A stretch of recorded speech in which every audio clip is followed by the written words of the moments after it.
The king is dead. Long live the king.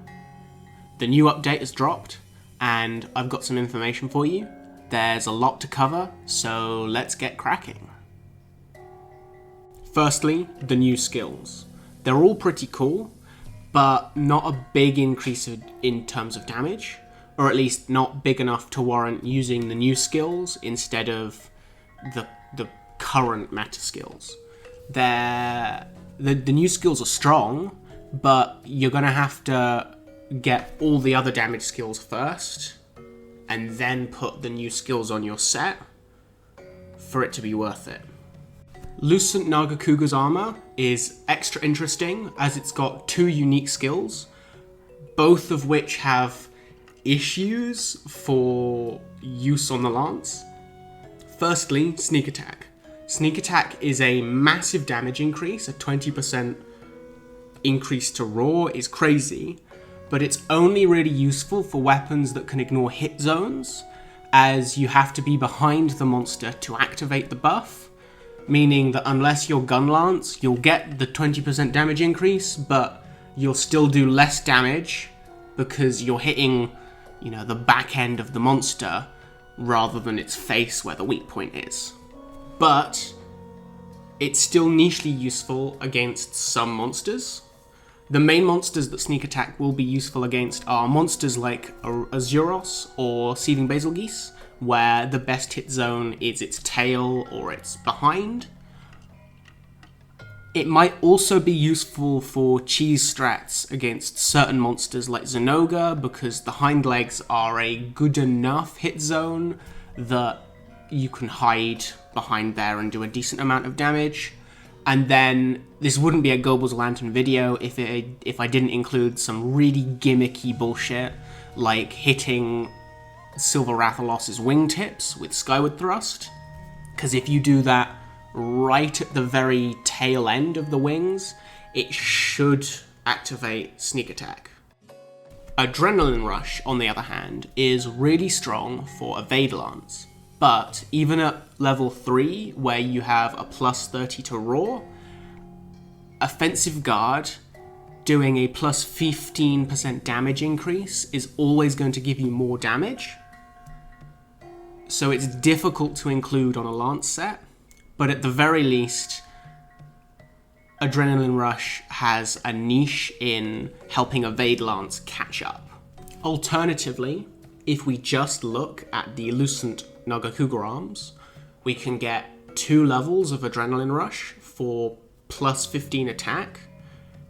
We could try meshing that onto a Guard Lance set, using it to create a hybrid style where you mix dodging and blocking to maintain Offensive Guard and Adrenaline Rush, and that could be really strong. However, I'm not going to discuss that further in this video, as I've not had enough time to playtest how realistic having both those buffs active is. But if you're interested, try both skills and see how you find it. And if you do, please leave some thoughts in the comments, as it would help me test it out. Maybe your comment will end up in a future video. Status Trigger, to my knowledge, triggers in the same way that Adrenaline Rush does. It's not really a damage skill, but it makes Evade Lance more appealing. Status Trigger, it's a cool skill. If you like Status and you like Evade Lance, you should mess around with the skill, but otherwise you can ignore Status Trigger. Finally, we have Elemental Exploit. Lance is one of those weapons where Element is nice to have, but Raw is king. Especially in Sunbreak, where Offensive Guard and Anchor Rage scale off of your raw damage, but not your element.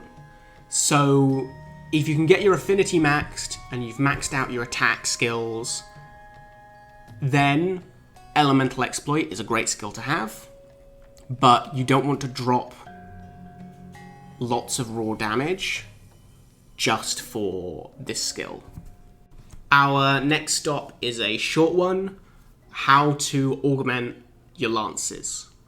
I had a right old time testing these out, but long story short, In almost all cases, you want to use the level 2 attack and the level 1 element for plus 10 raw and plus 3 element.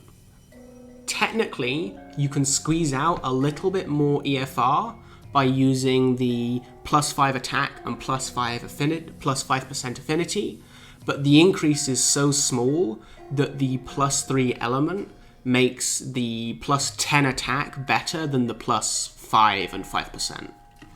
The only exceptions are if weapons have large amounts of negative affinity on them, such as Geismagorm and Diablos.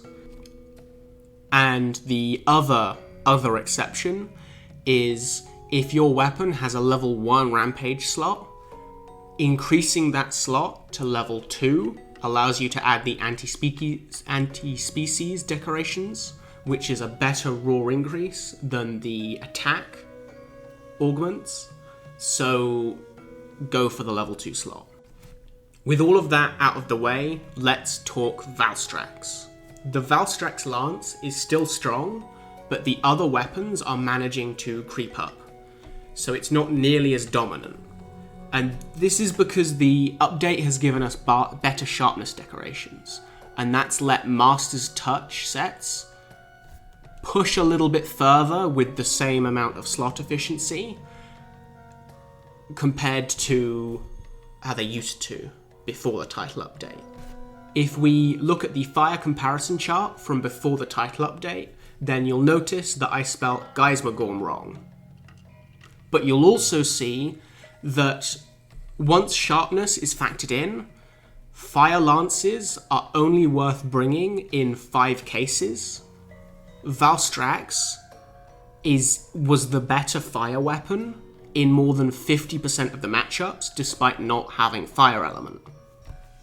Now, if we swap to the table for the current update, and it's worth mentioning that I've done a bit of upgrading of my sheets, so the loss of damage from sharpness is now included within the number, you'll see that there is a big shake-up. Valstrax is only worth using against Lunagron in its non-icy form. Now, Valstrax supremacy isn't completely gone, but it's been severely reduced. For Valstrax to win over the element, the monster needs to have a dragon hit zone that is very similar to the best element one. Unfortunately, that means that there are really weird situations where it's better to run Valstrax instead of the ice weapon for Diablos and Espinasse still exist. And looking at the table, we've also got a weird situation where Roggy is weaker to the Zamite lance rather than the Lunagron lance. Hopefully my editing has been good and you'll have seen all of the charts and all of the armor sets by now, but if not, I will pause my voice and we will let that finish playing through.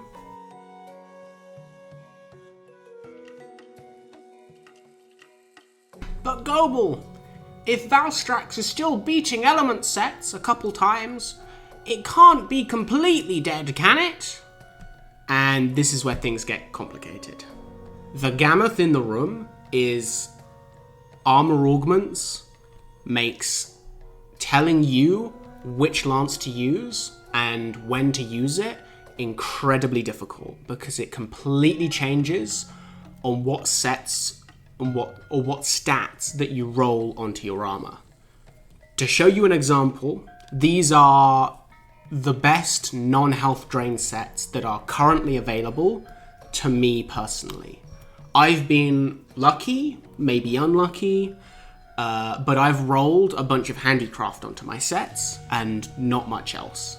So if we take a look at these sets, you'll see that the weapons that normally needed Protective Polish 3 to be usable are now able to be used with Master's Touch, and that the increased time in purple is a better damage increase than throwing on Agitator. All of these numbers have been adjusted to factor in how much sharpness you have and when your sharpness drops over the course of an area, And I've done that in a way that is true to me, so it's assuming that I hit once every 2 seconds, so the mileage with the handicraft might vary, but you also have to roll the handicraft onto your set anyway. The important thing about this whole tangent is that what you roll onto your sets is going to affect what weapons are best for you, and more importantly, the best lances for you are going to change as you climb your way up the augment tree. A rough way to look at it is the less skill efficiency you have on your armour, the more valuable weapons like the Silver Rathalos Lance will be, because its baked-in affinity is going to be very useful at letting you pump up other skills that you need to increase your damage. But as you get more skill efficiency on your armour, weapons like the Silver Rathalos will reach their cap because they've already got all the damage skills and the 100% affinity already, allowing other weapons to supersede them as they have a higher potential that can be reached. That's all for this video. I've not covered the new lances we've gotten because at a no augmented armor level, they're not really worth using over element, and also because calculating how much damage status actually does is a massive pain in the ass. But don't worry, a part 2 is in the works, where we look at theoretical maximums for where lance is, and that way you can get a look, or you can get a feel of where you are between no armor augments and the best armor augments, and then you can figure out which skills to prioritize and which lances to use for you. This was a big set of work, so I'd really appreciate it if you would subscribe, especially if you're excited about the follow-up video. It would also be great if you could like the video, but only if you liked the video. And most importantly, I want to thank you for watching. Peace out.